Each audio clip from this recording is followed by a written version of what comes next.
some of the original discussions of remote and work from home was back in the 70s. They were like, oh, we're probably never going to go remote. Like, people might be able to work remote once a month, and that's if they request it. The longer this happens, the more normal it becomes. That they will actually come together for a purpose other than just going there because you need to go there. I pretty much want an ability to make my own decisions around where I work. The more remote the world becomes and the more open it becomes, then jobs become more challenging to fight for. Which, if you've ever worked at the beach, it's not that fun.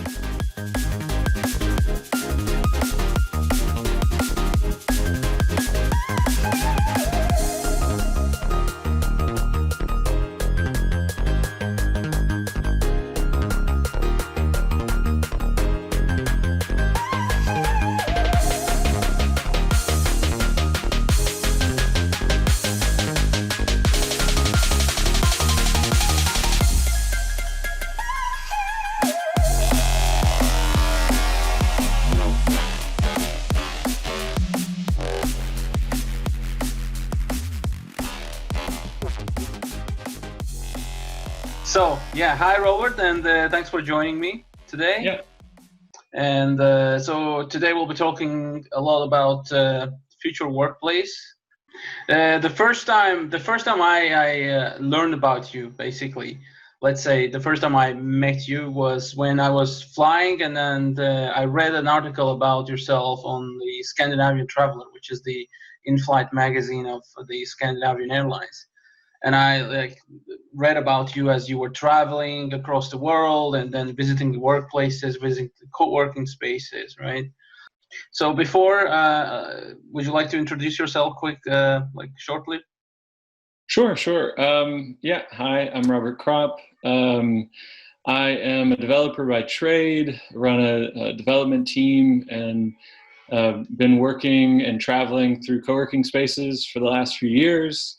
And that's kind of been my my focus really for a long time, is like, how do we work better as people and as teams? And for me, I figured out really early on that I just needed people around me. Right now, I've been focused on building up Syncaroo. It's a new startup that we're working to synchronize all of the workspaces in the world and help these spaces find more people and get them connected to all the networks and all of the marketplaces in the world, and just make it incredibly easy for new offices, co-working spaces to find all of these new people that are going to be looking for spaces after they can leave their house and can work together again.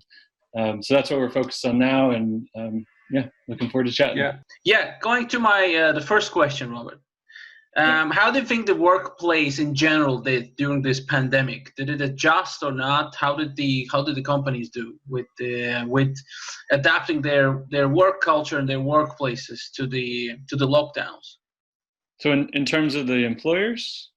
Yeah, first of all, in terms of the employers, yes. Yeah, as we know, everyone went distributed, everyone went remote. That it was mandatory, it had to happen, and everyone went home.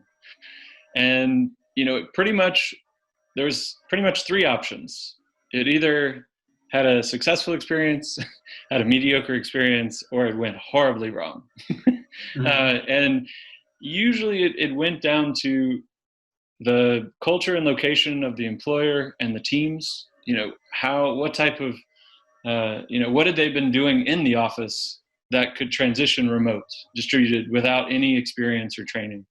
And then you had other people that were able to either do training on the fly and just learn as fast as possible and just have a very good concept of, we're going to do the best we can. It's not going to be perfect, but we're going to learn and adapt and evolve. And that's usually where you had a very moderate to good or even a great experience, because I've even seen a fair number of employers. I mean, we've talked about this before with the technology giants. Many of them are going completely remote now, arguably because some of the key elements of going in this transition, and the people that really did it well, is that they already had the digital transformation in place, and they had already had some level of the implementation of remote. And so they were able to they didn't have all of these question marks and how do I to the same degree that I'd say the majority of people had that mediocre experience. Yeah, of digital transformation, or of working remotely in general.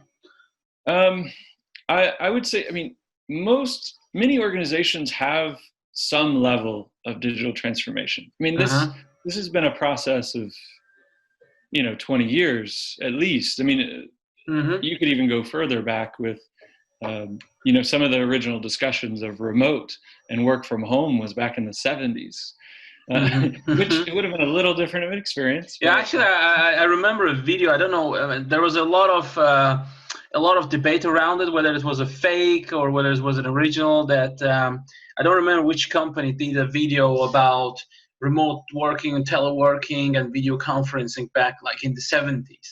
So there was a concept there since like for 40 years maybe. Oh yeah, I mean that's one of the reasons the idea of the business center showed up was that teleconferencing was so expensive. Yeah. From an equipment standpoint, technology standpoint, and even on an hourly basis, you had to pay by the hour. Can you imagine going to Zoom and being like, for every hour we talk on this, we get charged $100 or whatever it is? That it was actually like a real scenario that, and that fortunately we kind of worked through it already. But that's kind of the hurdles, many of the hurdles of a good implementation or even a bad one have been gone for quite some time in terms of technology for remote work. So can we say that those companies that did adjust well, and I think were they the ones that had the culture closer, or were they the ones that had the technology closer? I would say it's probably going to be more on the culture side. I mean, most of the time, my experience, like success or failure is not because of a technology standpoint. Is it rather an excuse? Yeah, it could be an excuse. I mean, yes, technology makes things easier. Yeah, and it is a way to make things more efficient or effective, and really do faster work, or in some ways eliminate people, in terms of like intelligence or new streamlined process. Yeah, but it's the change management level. It's the are the people adaptable? Do they like each other? Like, are they willing to, if there's a challenge, is there a culture of, okay, we're in this together. We know there's like many difficulties. We know coronavirus, like this COVID-19, that threw a whole other level of challenge and stress and difficulty, and the quarantines.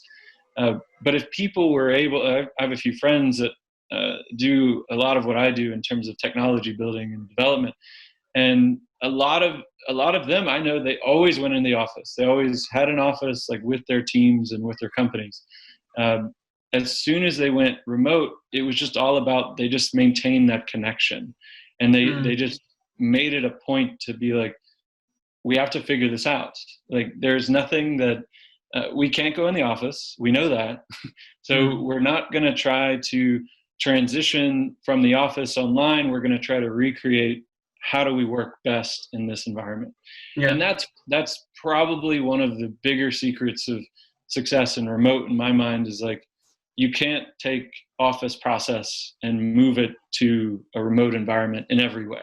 Yeah. You have to look at it as its own medium to some extent, in terms of communication, in terms of collaboration and culture building. I mean, to your point, a dynamic culture can overcome technology failures, can overcome market challenges. It's pretty significant for sure. So talking of the the culture, or maybe let's go back to those successful and unsuccessful examples through this pandemic period, right? If you take one example of both, like a successful example and unsuccessful example, what are those, let's say, roughly like 3 attributes that the successful one, they succeeded in those, and the other ones they failed in those? So yeah, I would say success is probably going to go down to, how adaptable they were. I mean, Mm-hmm. that alone overcomes most things. Adaptable communication and really just being as transparent as possible. Mm-hmm. Um, you know, all of those things lead to better collaboration, Right. better performance, more uh, a greater connection between like team members even, because you can develop your culture if you're more Yeah. transparent and you learn how to communicate differently. One really big challenge in remote as well, and we can see that in the failures. I don't want to say failure, but the ones that are like, we Not hate it, so and not it's so good horrible, examples. whatever. But yeah, I mean, in a remote environment, it's very easy to hide. And so Yeah. Exactly.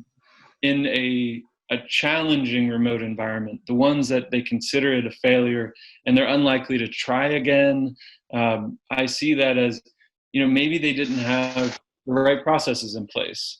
Some work is very difficult to do in a remote standpoint, so it Yeah. could also be work related. Yeah, we talked about like the tools, like the technology, and then I honestly believe that, talking about technology, saying that we don't have the technology is kind of an excuse, because I think all the technology that we need to be able to communicate remotely and collaborate remotely is actually out there.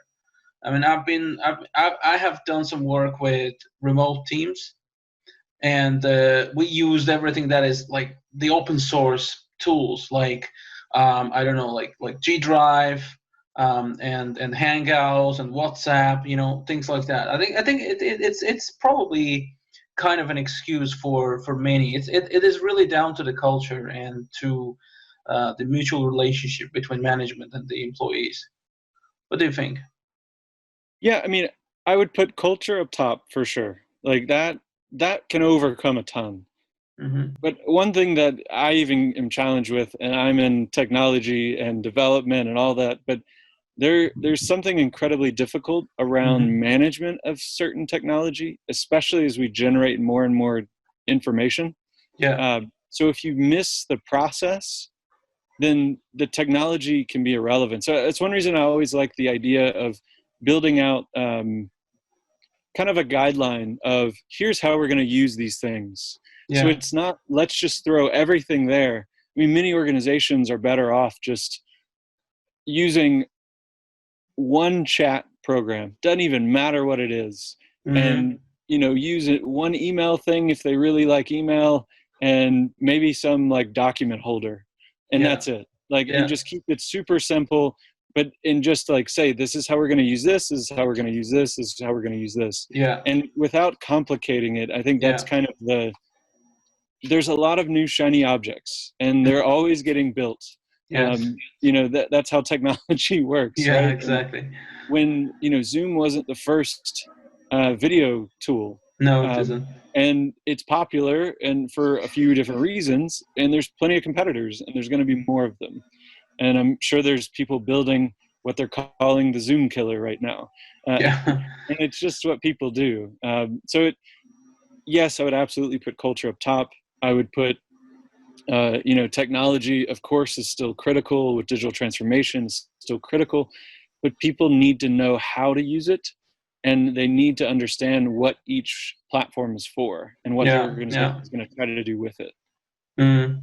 So with all these takeaways, and I think there are plenty. It's like, I think all this pandemic period was kind of a war time for managing all this, for these remote working, for digital transformation, and for the culture building, right? So it was a war time, and Yeah. as in any wartime, new methods, new ways are being developed, new technology, new equipment comes up, and then often after the wartime you see its application in a better way, because it goes through this proof test in the high time, in this time of crisis, right?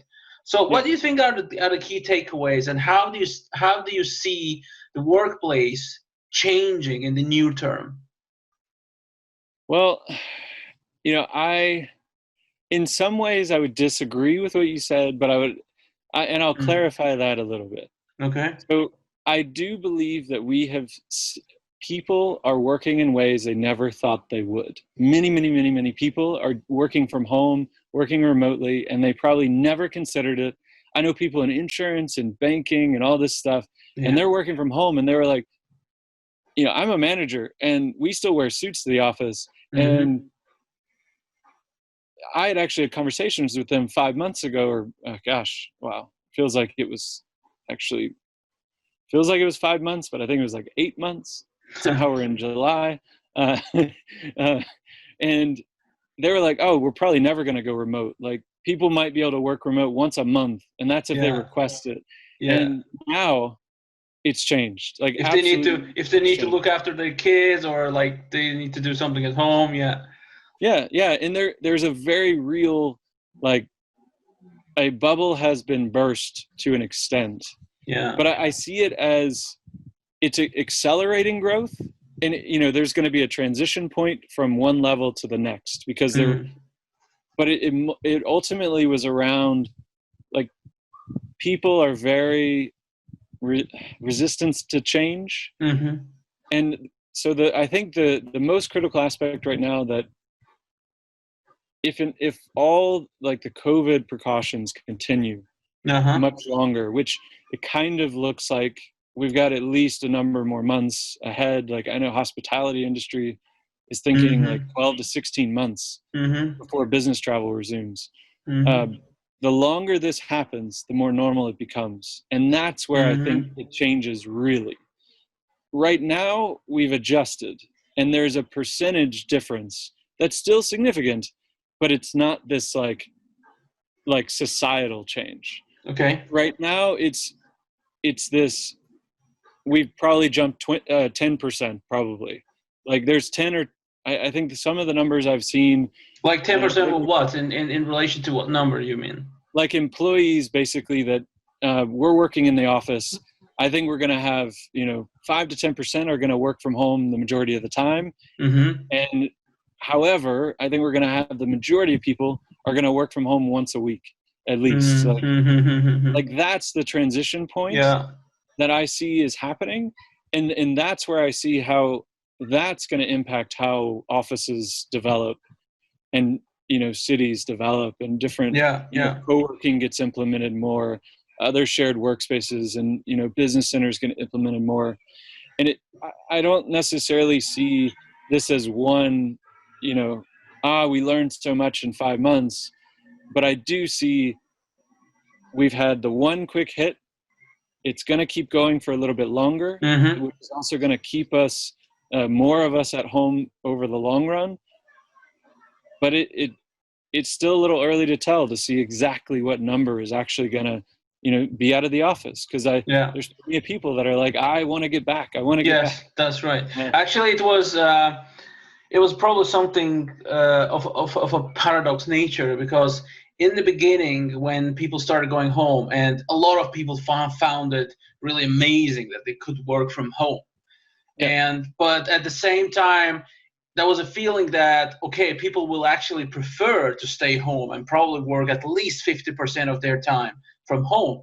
But it turned out that, it wasn't that amazing. Like, people started finding, it was like a Pandora's box. You open it, and then, oh my God, you have all these utilities. Who's going to pay for utilities? Who's going to pay for my traffic? Who's going to pay for my coffee? I mean, the kids are running me crazy, right? And then this mere need for this ambience, for the office ambience, like, it's not even the home. Maybe we're kind of confusing, or maybe we've somehow amalgamated the understanding of remote working from home.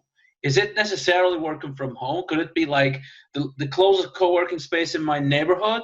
Could it be the coffee shop because it's a different place. It's a different different ambience and environment other than your home, right? Because there in the co-working space, let's say that your business pays for it, and you go there, and then you still have your coffee, you still have your internet, you still have your equipment probably, and compared to home, where you probably need to cover these things. And also there was a news, I think it was Google, who promised to cover like $1,000 of home equipment for their employees. And there was another article about who should be paying the utilities and all that. You know, we both commented on that the other day on LinkedIn. So what do you think about all this? So that's part of the reason why we dove into what Syncaroo is becoming, is ultimately we see much of the world as a push toward flexibility and a redefining of what it means to work and what it means to choose how, where, and when we work. And that's kind of a lot of what I think this is really talking about. Is employers have known for a long time that people are most productive in many different scenarios, whether it's in depending on the work, depending on the personality, even the culture. And all of that needs to be like considered when we look at workplace, work options, and then that's that definition of, okay, what is an office for, and how are we going to work within those, and how are we going to enable our employees and how are our startups, and how is yourself, like how do you look at internally and be like, where do I work my best? And that's really what we were looking at, and this flexible nature of, I don't really work well from home. Like I need people around me. I need energy like that. I've always liked co-working spaces, the shared working environment, because it's that like ambiance, that cocoon of noise. Like cafes work for me, but I also know for others they won't. And for some employers are also considering like what privacy issues that they're going to have and those types of issues. But ultimately it comes down to this like balanced approach.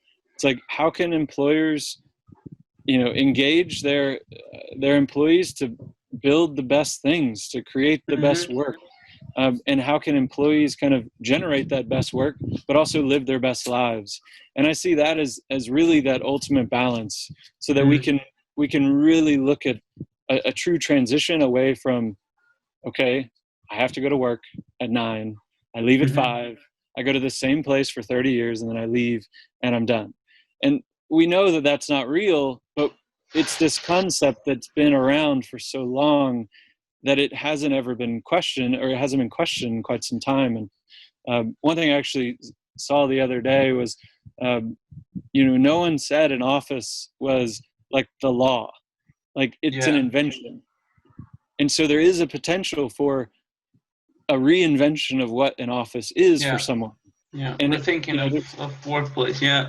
Yeah, exactly. I think that's what's happening, right? I mean, we're in the process of rethinking the workplace, how it is today and how it should be. Really, we're working off we're operating with a lot of bias when it comes to the workplace. But one thing is for sure, people need the ambiance, as you said. And I after like working 4 or 5 months continuously, or mainly from home, I found that like I'm missing it. I miss the ambiance. I want the office. I want people around me, and I want the smell of coffee around me, from the coffee machine. Maybe even the sound of that thing, which can be loud sometimes. And but that's something that people are used to, and they feel comfortable. Yeah, exactly, right. And so moving into the future, right? And from the point of co-working space, because co-working space as is has always seemed like there have been different names to that, right? First it was like the office hotel, and then they called it like a new form of flexible business center or something. People didn't really know how to name it. The co-working space probably came with the WeWork concept, like people come together and they co-work. So How do you see that? Do you see that the office itself, and I'm talking about the office in the context of like a corporate entity, a company, a business, an organization, right? So Yeah. their facility, their office, is it destined to become more of a co-working space where people will meet occasionally to work on things like they call it activity-based working? That they Yeah. will actually come together for a purpose other than just going there because you need to go there. Right. Activity-based working is a term from like the 70s. Mm-hmm. And then it got converted to the cubicle because Yeah. the focus was more on cost saving. Yeah. It is actually like one of the furniture builder, like one of the main corporate furniture developers. It's a long story, but it's an interesting history. That basically the original activity based became the cubicle, which the Yeah. things we all despise. And then cubicle became open office. Yeah, exactly. Or It's open this space. constant evolution. It's this cause and effect. Yeah. We try one thing and then it changes again. Like early 2000s is like, we're going to focus again on wellness and engaging of our employees because, oh, wait, if our employees are a little bit more satisfied and happy, they do better work. Like, Mm-hmm. that was 15 years ago. But the office is definitely going to change. We've already seen it. Like even there was plenty of stories recently, very old organizations in cultures like, Japan, Germany, even in the United States, that's a little more inclined to even do some of these things. They're eliminating a lot of offices. They're changing how they do office structure, where it's like they have satellite hubs that are closer to people's work. Mm-hmm. Converting to more hot desk type setups, Mm-hmm. which Mm-hmm. has been becoming more common, but it's just this reinvention of you don't need to sit in this one place forever to do that work. In many, many scenarios, like that's not why we really need the office. Like, we Yeah. don't need it as a place to work. We need it as a place to engage, to Mm-hmm. communicate, collaborate. And as long as we have a point for going, then it makes a lot of sense. But Yeah. if it's just a routine and a habit, I think that's what I'm hoping is getting broken. Another That thing is that habitual not nature. where you're sitting every day, but where you're commuting. Because Yeah, thinking from the sustainability point of view, yeah, one of the main reasons why, like, if you take any city, any urban environment, right? We're talking yeah, about congestion and pollution. Why? Well, who are the majority of people on the roads every morning and every evening? These are the people who commute to and from work, right? yeah, So just imagine if the whole thing changes to, as you say, to the satellite co-working spaces or offices that are located in neighborhood in more like the sleeping neighborhoods, or like where the residential in these residential areas. And instead of commuting to work and like taking the train, taking the car, and driving for an hour one way and an hour the way back, you just take your bike or just walk to the closest place, right? And it right, will take you like 10, 15 minutes. It makes you happier. You don't have to, I mean, maybe you're taking your kid to school, which is, again, probably somewhere in the neighborhood. You don't have to think about like, how should I plan my route? All these traffic jams. I mean, suddenly we are actually solving a lot of sustainability problems, Like I was talking to someone else about this sustainability thing and electric vehicles and all that. I said, like, is it about like putting more electric vehicles on the road, or is it about minimizing the number of cars and number of people commuting in any given time of the day, especially at these so-called peak hours? Where did the peak hours come from? The peak hours come from the people who are actually going to work and coming from work, which is normally in the downtown, right? So this has been an argument for remote and for co-working spaces and many, many other types of workspaces for years, right? Like if we can get people off of the roads a portion of the time, like even developers are talking about what happens if every single person that is a knowledge worker that commutes today Mm-hmm. stops once a week, like Yeah, stays home or walks or, in a small radius once a week. That impact is huge, of like course. across the board, from the fundamental structure of cities even have to change at that point. Sure. And I see like this is kind of that transition that no one really had looked at of like was possible, because there had been so many roadblocks and change issues with like people are just so resilient to change. Like people in the US like love their cars, right? Yeah.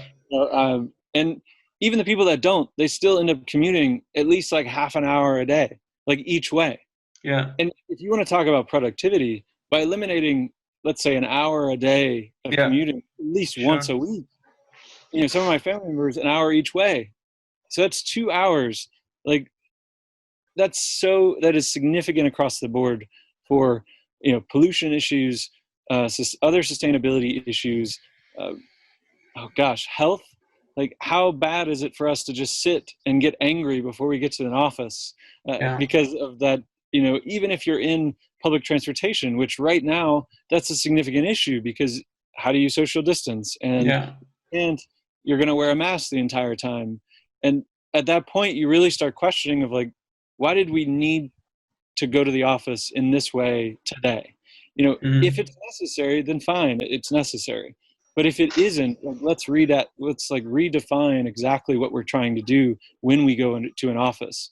Let's have it make a point, and then we go somewhere else that's closer to home for more focused work, for our more neighborhood co-working space, or that community of people that we interact with outside of our central office. Because that's something I've been it's been an argument for years, but it took something like this for people to really start seeing like life's a bit better. Like I was living in Barcelona, perfect example. They have been the past few years starting to block off regions of the city for no cars. Right. It's no longer, they've reduced the lanes. Instead of this ever-growing addition of lanes, they've gone down to one in some areas and added seating areas and less parking and all of that, so that to really eliminate this car congestion and all of the additional problems that come with it. And yeah, cars are fine, and it is a good thing, but you had a perfect example with the electric vehicles. Do we really want to just replace all cars with electric vehicles, or do we want to only use a vehicle for certain reasons because it makes sense for that one thing, but not to do it out of habit? I mean, we are now really talking about the whole more complex, more sophisticated context of this change. I think we're on the brink of a revolution in some way, right? Would you agree with that? But one question is, apart from the culture, I would say it's not even the culture, but it's the will of the businesses to step into this change, because I can still sense and see that there are many employers out there who are not really keen to make this change. For like they with great resistance, they are ready to give up. Like, okay, you can work one day from home, fine, all right. And it's on the light of the whole things that have happened. Still, they're resisting to this change. But often there are some probably they have some genuine concerns. I don't like alienating a group, even if it's like we're talking about business and corporate entities here. Like, they probably have some reasons, right? So what do you think are the concerns of employers when it comes to letting people work remotely? And I'm not saying from home, but just simply letting them work from the closest co-working space. We've known a lot of the benefits of remote working for a long time.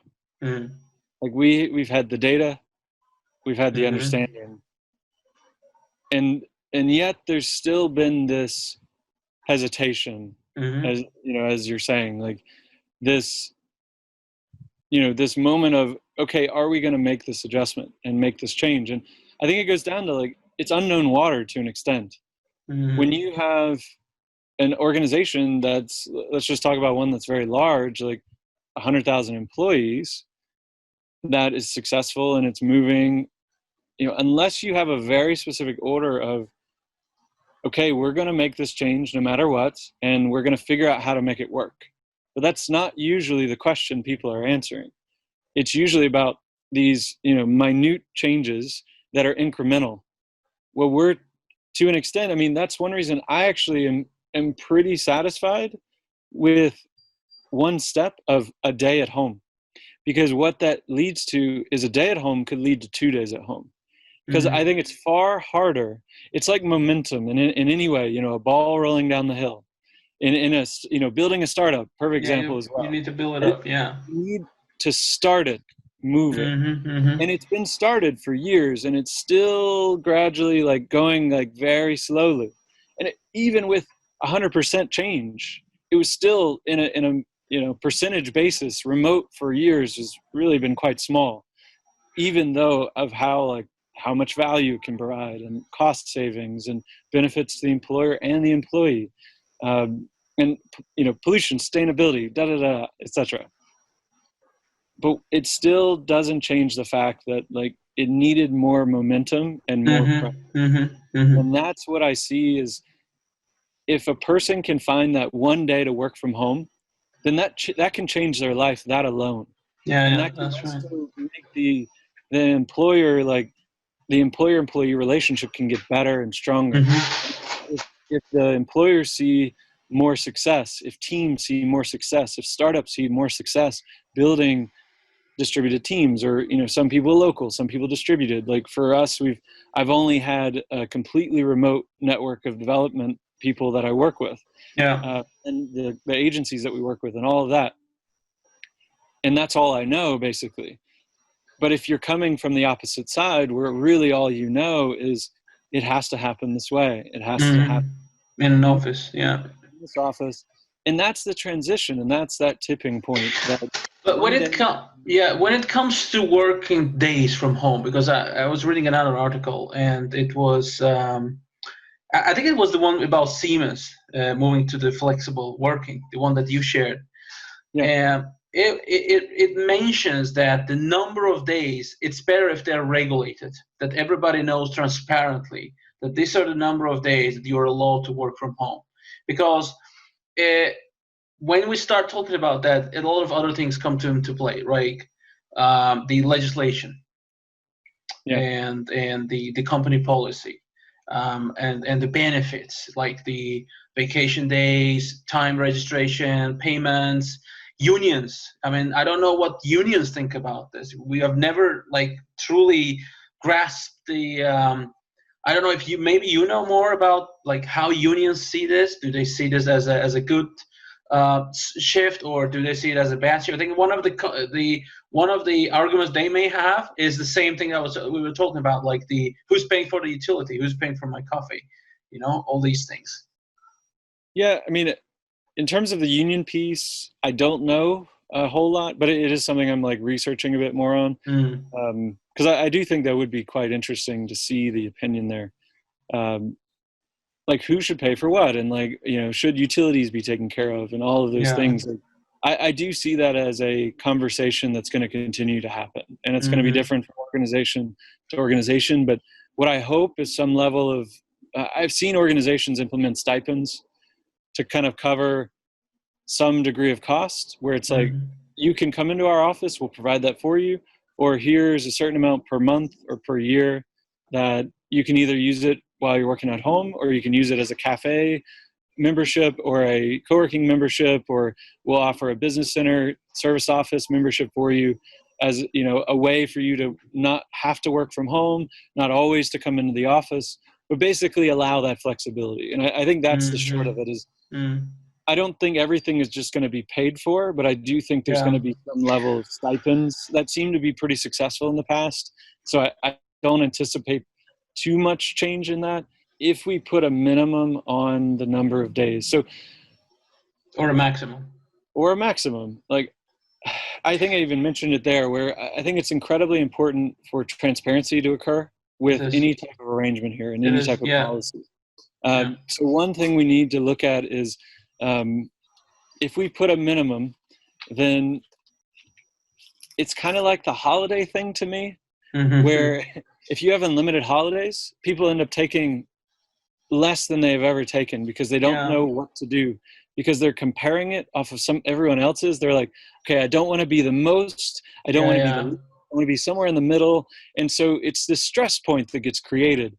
And that's another transition point that hasn't been discussed a whole lot in my mind, is remote hasn't become normal, and it's not normalized in any measure. No. The only thing that's changed right now is that everyone's just working from home, and everyone's doing that. But when you have hybrid teams, the normalcy needs to be defined, and it needs to be well Sure. understood that being at home is fine, and being remote is fine, or being in the office is fine. And they need to figure out like how to bring, one isn't better than the other, because there Yeah. is that challenge. And It probably turns out yeah, that flexibility is not that easy to manage, is it? yeah, I've actually been talking to a few people around. It's probably going to need some level of technology to help manage, Mm. to some extent, because ideally you could look at it as, if you gave an employer a decision, like an ability to make a decision around their flexibility, where it's like, here are the parameters, and then they make those decisions on what works best But the technology, you've been developing something, like you know what it is, right? What is the technology? What is the software? It's about user scenarios, right? But how do those user scenarios actually develop, right? They develop from real life needs. So if you are not able to define your needs, your requirements, the scope, and the user scenarios, I Yeah, mean, what is the software? What is the technology you're looking for? I think it's going to be somewhere around, kind of maintaining compliance is where it's Mm. going to go for, like Mm. compliance, security, and privacy concerns. Because as soon as you allow flexibility, some organizations are going to be challenged to look at it as, okay, all of our secrets are just open again. Like I remember Yeah. there was a story of this lady was sitting next to her father, and he was ordering like stuff for NASA on the home phone, or from home or whatever. And I'm like, I can imagine some level of like Yeah. concerns around that. And Right. uh, so that's sort of what I see in terms of a technology front. But Mm. if we look at it in a very granular level, flexibility is definitely can be challenging if someone wants to micromanage it. But Mm. if they want to instill a little bit of trust, and this goes back to the original conversation, where it's, if the culture that gets put in place is about, we trust you to work, to understand yourself, and to work with your team to help you understand how you work your best and how you work best with your teams to generate the best work. And if that can go in a little bit granular of a way, and it kind of the trust gets built for you to make good decisions, and then you make, if obviously there's a challenge in the future, things can, you might have to like have conversations, or feedback loops and all those things. um, there's countless levels of, we Yeah. could talk about this. That's a more of an HR discussion of like, how do we want to talk about people and like workers and employees. But I do see tech could be a way to do it, but ultimately, like, flexibility is trust in the beginning, Mm-hmm. and it's being transparent around, we're okay with, as an employer, we're okay with you doing this, and you can do Yeah. all of these things, and we'll Yeah. support you. Obviously, these things are like, it gets more and more interesting, exciting, but at the same time, it starts adding more complexity and questions, right? Yeah. And it's something like we will probably learn as we fight, as they say in the Air Force. But if you think about your own vision of the future of workplace, like, forget about the implications, forget about questions, but just your mere vision of how you would like to see, or how you do see the future workplace. What is it like? Hmm. Um, I feel like it changes some days. What is it now? Right now, Mm-hmm. right this moment, um, I pretty much want an ability to make my own decisions around where I work. And that's Okay. what I hope to see. If someone really desires to work in an office, for me, I want to work in a co-working space or some sort of, office environment that's near to my house, around other people that are doing similar things, maybe in technology, but just living in that area, because that basically becomes my, coworkers to an extent. Like I need that. Like I need that community of people. And that's what I want. Like I want to live where I want to live, and I want to work where I'm living, within a small radius, with as little commute as possible. And that's like the decision I want to make. And I don't mind meeting people, and I love to like have business meetings and all of that. But as soon as everything is required, that's the change where, like, I don't want to need to travel an hour to go to an office. Sure. But we've been talking about, like, within, let's say, within a city, within a region. Do you think this can go across borders and international, that you can actually, we've touched on these subjects now and then, and like it's a topic on its own right?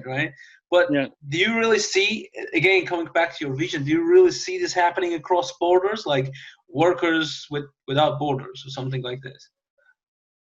Not in the short term. Not in the short term. But is that part of your vision, or isn't?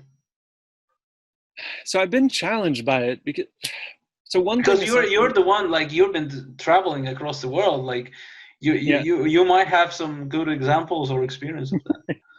Well, in general, so I would definitely, like, I'm more of the, people would probably say I'm more of a digital nomad, or I traveled faster in the past, but now I typically stay somewhere for about a year, if not a little bit longer. And you're not forced by the pandemic, right? It was like, it was more of, we made some decisions that, we were in Barcelona last, and, we made some decisions, my partner is basically, making some changes. And so kind of moving with her around that. But it's basically, she can make better decisions around her future and where she needs to be, while I can just pick up and go with her. And that's something that I think has always been what I search for, is that I'm willing to earn differently and to run my businesses remotely in order to have that freedom and that flexibility. But I don't think it's something that everyone would enjoy, because a remote lifestyle like digital nomads is not one of habits typically. And so you have to build these habits in. There are going to be more remote workers. There's going to be more remote hiring. And that's going to be across borders, and that won't change. Like I don't believe that that's going to revert back at all. But I do see that there is going to be a benefit, and people are going to start selling themselves in that on their CV, on their resume. They're going to say, I'm in this radius, and I can travel, once a week to get to this point for this office. And that could be a selling point in the future, because there is this, time zones are challenging in remote circumstances. Even they are. Asynchronous, in my mind, it works in some type of work, some type of companies, but it won't work everywhere. And at least from what I've seen, especially across cultures, because the way we communicate can be very different. And sometimes that leads to challenging, you got to work through the conversation a little bit more. Yeah, definitely. But, taking it a step further is that the more remote the world becomes and the more open it becomes, then jobs become more challenging to fight for. So like 4 years ago, I was in a talk, and there was a discussion of, they brought up like VR goggles, and that was the future of work, and that, or, AR goggles, whatever it was. And you would just dial up like, okay, I want to work at the beach today, which if you've ever worked at the beach, it's not that fun. No, because it's too bright. I can't see anything. Too much sand. Punching, and it's just not fun. It's okay. It's fine for, writing or something, but another tangent. But yeah, you would dial up a different type of office, different type of experience. And that makes a lot of sense. But the tech isn't there, and everyone was like, really? I never really, it felt like decades from, 100 years, like so far away. I still find, like, working with that VR notion, I find it ridiculous, to be honest. Yeah, and I'm still challenged by it, but if the tech gets good enough, it will. It's probably, how it's possible. I was watching, that was like years ago, they were showing a crane operator sitting in Germany who was actually driving an excavator or a crane up in Korea. Yeah, those are, that kind of work, that's different. I mean, when it comes to technology, when I say technology, I mean when it comes to equipment operating, like even drones, right? You can fly drones like hundreds, thousands kilometers away. Yeah. So that's different. I mean, but when it comes to like the normal white collar environment, I mean, I think VRs are quite inconvenient for that. I don't see that happening. Yeah, I mean, I feel like the argument is trying to make it feel more human. So like, let's say you were in a VR environment and everyone sat down at a desk and talked, because this video chat is the challenge of it is very real. If you're on this all day, really focused on how you looking into the camera, like I'm staring down to look at you, but that's a stressful thing, like looking down and trying to gauge like that person, and you have to kind of disassociate a few different things very differently than in person. Sure. Just based on like basic tech needs and stuff. But yeah, there will be potential there. It's definitely not there yet. There are examples of people doing it, trying to do it. The AR stuff is more interesting right now. There's also this holographic projections of where you can actually sit kind of with the person. Yeah. That could be a breakthrough, but technology is still developing. Yeah, I think we have touched on a lot of interesting things, and we have unlocked actually a lot of subjects that are probably topics that we could follow up on later. And it's been an interesting discussion, Robert. Thank you for your opinion, for your thoughts, and nice chatting today. Yeah, great. So have a nice day. Thank you very much. So we'll catch up again on the Winter Bridge. Sounds good.